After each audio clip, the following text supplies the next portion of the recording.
in this little bit less than 10-minute segment, I'm just going to focus on adding and subtracting radical expressions.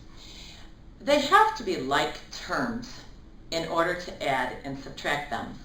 What you're used to me calling like terms are something like 6x plus 8x equals 14x, because they share the same variable term, and all I do is add their coefficients. Those are like terms. Their variables are the same raised to the same power. So I'm allowed to add those. The only way you're allowed to add radicals is if the index is the same. In this case, I've got two terms that have square roots of 2's. The radicand has to be the same too. And when that's the case, you are allowed to add their coefficients. Just like you could add the 6 and the 8 to get the 14. There are 6 of these, and there are 8 of those, so you're allowed to add the 6 and the 8 together to get 14 of these square roots of 2's. I'll never write this step again. But bottom line, don't do this unless that portion of that factor is identical. So it's got to be the same root and the same radicand. Let's go ahead and do another one where they are not the same. So let's go ahead and take one with variables. So 9 times the square root of y minus 3 times the square root of y. They are like terms, so I can take their coefficients and subtract them. So 9 minus 3 is 6 times the square root of y, and I'm done. I've simplified the expression. Now look at this next one. I'm going to leave that one up there. 10 times the square root of 12 plus 2 times the square root of 3. Stop. You're not allowed to add those. They are not like terms. But it's possible you can simplify this one so that it becomes a like term with that one.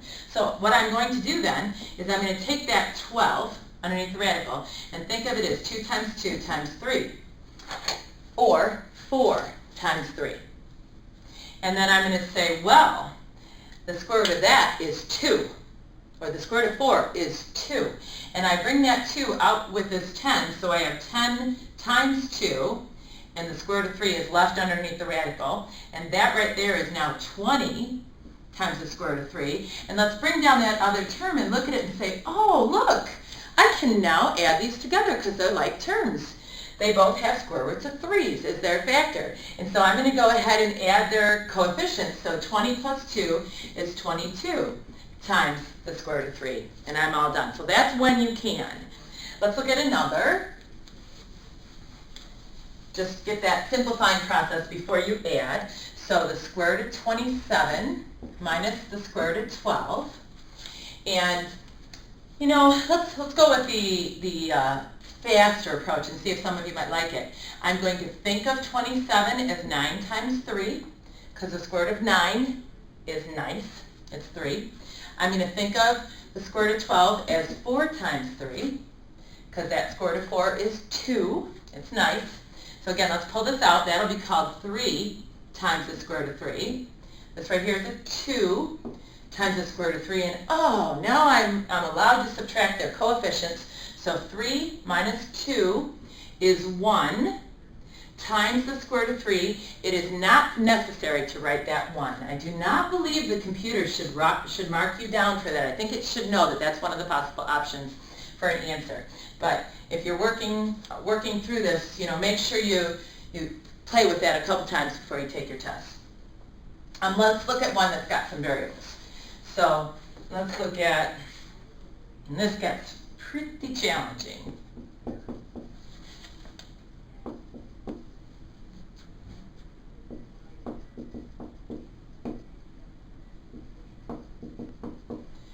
All right, well, I certainly cannot add these right now. These are not the same. And they have coefficients of 1s right now, and so there's nothing I can do with them. So I have to try to simplify these expressions first. I notice that this one has a common factor of 16. So I'm going to factor a 16 out of there, and then I'll have a binomial of x minus 1. So the 16 times x is 16x, and 16 times the minus 1 is that minus 16. I'm going to do the same thing over here. I notice that they have a common factor of a 25, and the greatest variable portion is x squared. So I'm going to factor out a 25x squared. Then I'll need an x here, and I'll need a minus 1 there. If I were to distribute that, I'd get what I started with. Well, it happens in each of these cases, this right here and this right here are perfect squares. So I can take them out from under the radical. The square root of 16 is equal to a 4. And left under the radical is x minus 1. And the square root of 25x squared is 5x. And left under the radical is x minus 1. Oh wow, the radicand's the same. This right here is the same. I am now allowed to add their coefficients. 4 plus 5x. I don't think I can add those. I can only put them side by side. I can only say that I've got 4 plus 5x as a coefficient, if you will, in front of that square root of x minus 1. I'd be more inclined probably to put the 5x first and then the 4 to put it in descending order, and then the square root of x minus 1. The big thing, you have to have the parentheses. If you don't have these parentheses, then you're telling me that the second term, here the 4, here the 5x, could be is a factor of that square root of x minus 1. It is the whole thing. So you have to have those parentheses. That's really, really crucial. We have time to do one more before we should clip this one short. So let's do one with quite a few variables. Let's see.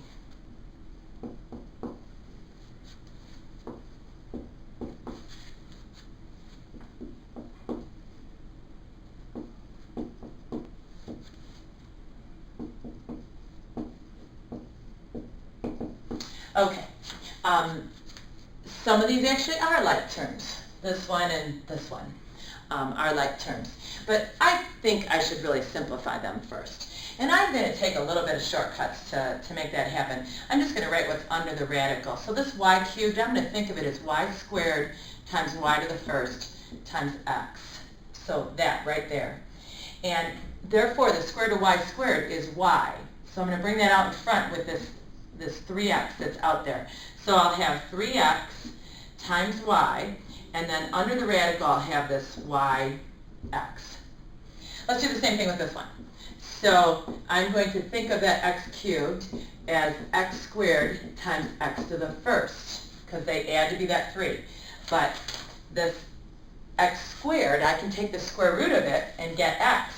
There's already an x in front here, so I have x times that x, which is x squared, times the square root of yx. So I'm going to call that x squared in my next step. Right here, this y cubed I'm going to think of as y to the second times y to the first.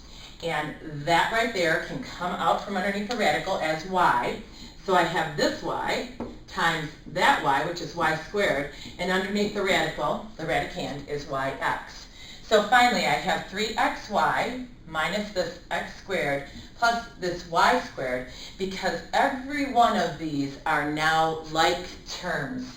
So I can take their coefficients, the 3xy minus the x squared plus the y squared, and group them times the square root of, I'm going to write that in alphabetical order now, the yx, I'm going to write it as xy, and I have simplified this expression. So you cannot add and subtract radicals until they are like terms, but once that's the case, if their coefficients are not terms that can be put together, you have to group them in a set of parentheses. Next segment, we're going to move on to multiplying a little bit more with radicals and then collecting like terms.